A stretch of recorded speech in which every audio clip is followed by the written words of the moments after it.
Hey, what's up? My name is MrDean and we are back with another episode of our series going back through all of the mainline Mario Kart games and ranking the tracks from each game. If you haven't checked out the first 3 videos, links will be in the description, and with that being said, let's just get straight into the rankings. Okay, so right off the bat I want to start this off by saying that the tracks in this game are really good. Like, as a whole, it is way above the previous 3 games. That being said, last place is Dry Desert, and for being last place, I don't even really dislike the track that much. Like, this was always going to be my last place pick, but that's more of a statement about how good the rest of the tracks in this game are versus how bad this track is. You got a lot of open space here, the giant circular sand pool thing that sucks you in, and the sand dune section towards the end. I will give the track this. For a desert themed track, there is a lot of personality and character here. It just happens to be the track that I get the least excited about in the whole game. Up next at number 15 we got Peach Beach. I mean, it's just an alright track. You got a lot of sunshine references here, which I suppose isn't a rarity in this game, but between the Piantas and the Cataquacks, there is no shortages of references, which I like. The track is visually appealing, but just isn't quite as interesting as some of the other tracks in this game. The changing tide into water is a nice little feature to have in the track to affect what lines you take, but it isn't all that revolutionary. I do like how they give you the option of taking 2 paths towards the beginning. Choosing between the ramp to the left and the main sand area with the Cataquacks is a fun little gameplay component. Also, this version of the track has a little green pipe towards the beginning that allows you to get an item box, which is just so fun to use. Overall, for a track being towards the bottom of the list, a lot of fun stuff is going on here. Up next at number 14 we got Mario Circuit, which I mean, of course, we need our obligatory circuit track somewhere in here. This is literally the definition of an unoffensive circuit track. There is not much to complain about at all. Actually, scratch that, the chain jump isn't very fun. I don't like that very much. This has more to do with this game in general, but the super fun and cartoony art style that this game uses gives even a Mario circuit track so much personality that it doesn't come off as bland at all. Also, the turns are so fun to take on this track. Just maybe not the death trap of a turn with the chain chomp on it. Number 13 we got Mushroom City. I've seen a lot of people gripe about this one and I completely understand why, but I actually quite like it. The super constricted and dark vibe here just clicks for some reason.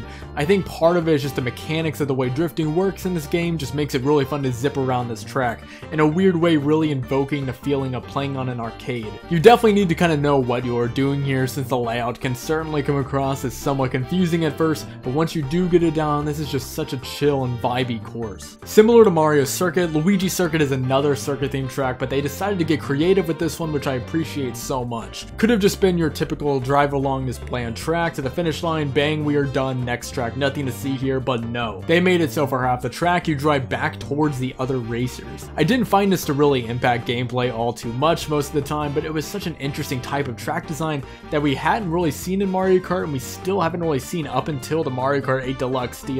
We got another chain jump to avoid here, which is quite fierce for the first track of the game. Like, geez, let the casual player ease into a double dash. Overall, a great track. I can't believe I'm being this positive this far back in the list. Coming in at number 11, we got Waluigi Stadium. While I think this track works better in Mario Kart Wii, it is still so much fun in Double Dash as well. As I mentioned earlier, the way the drifting works in this game just works so well with a stadium track such as this. Every turn feels amazing. Also, the art style of this game just looks so good. It seriously feels wrong being this positive about every track in a Mario Kart game. I mean, visually Double Dash is my favorite game in the series aside from 8, so it makes sense, but I just love how pleasant every track is to look at, with Waluigi Stadium being no exception. The only nitpick I have is the straightaway section with the piranha plants. It worked better in Wii since both there were half-pipe ramps to go off the sides and you could wheelie when using a bike, which of course you are if it's Mario Kart Wii, but in Double Dash it feels like you just kind of hold accelerate down this section. Number 10 is Dino Jungle, definitely one of the more challenging offerings this game has. Now, I am no expert at controlling this game, but the part where you have multiple different options in the middle for which wooden pathway you go down is actually pretty fun to navigate, since it doesn't feel like being on complete autopilot. Controlling it is difficult enough to make it fun, but it doesn't feel impossible or frustrating. Of course, the dinosaur theming here is really cool, and there's a cave section too, just because I don't know, I love cave sections. At number 9 we got Sherbet Land, the big Arctic ice themed track of the game. I've seen some people say they don't like this track, which I don't really understand. Maybe a bit hypocritical because I don't like N64 Sherbet Land for its icy nature, but here it just works way better. Controlling the cart feels manageable enough to be fun, and once again the whole fun cartoony aesthetic just works wonders. This track actually feels like a Mario ice themed world, N64 Sherbet Land did not.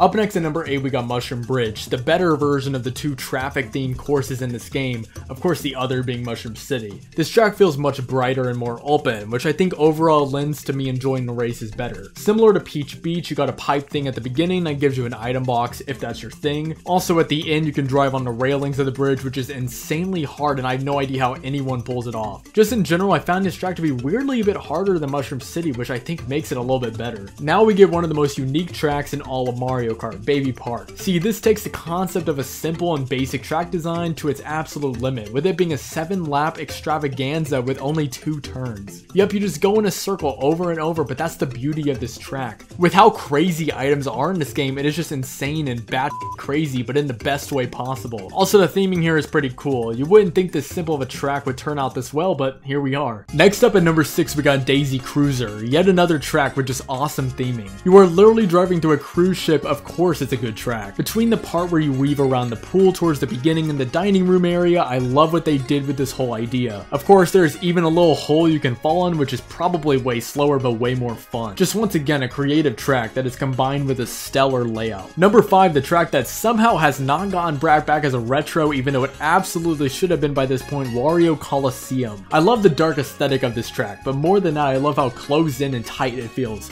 The massive turn you take in the middle that takes multiple revolutions feels so damn good to drive through. Just all around, this is one of those tracks that just makes you feel so fast and good at the game even when you aren't good at all. It just works. Coming in at number 4, I got DK Mountain. It's definitely being helped by its feature in Mario Kart Wii. The concept here is simple. You take a cannon to the top of the mountain and drive down. But what makes it work so well for me is how treacherous the drive down feels. Not only is it bumpy, but this features several sharp turns back to back, which makes it a pretty fun race. The whole time it just feels so good going through it, which really is just a theme throughout all of these top tracks, but still. Alright, for our bronze medal, we got Yoshi's Circuit. Literally, why is a track shaped as Yoshi this good? You got your usual suspect of fun shortcuts to do, whether it's the grass cut over the water or the weird little cave thing. All the turns here just fit so well while still pulling together the Yoshi design. It's just actually stupid how iconic this track has become. Our big runner-up here in this ranking is Bowser's Castle. I mean, possibly the best Bowser's Castle we have seen from Mario Kart whatsoever, depending on the mood I am in. Here it nails that right amount of difficulty and pizzazz that I want out of a Bowser's Castle track,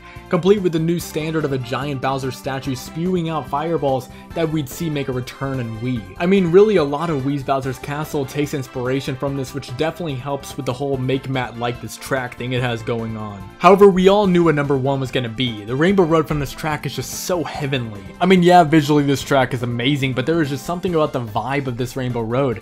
It is simply just a blissful experience. It even gets challenging as any good Rainbow Road should, with some winding turns and even another massive revolving section.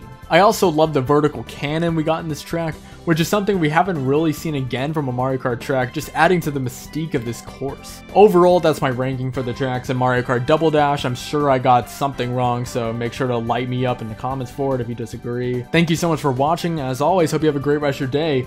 Peace out.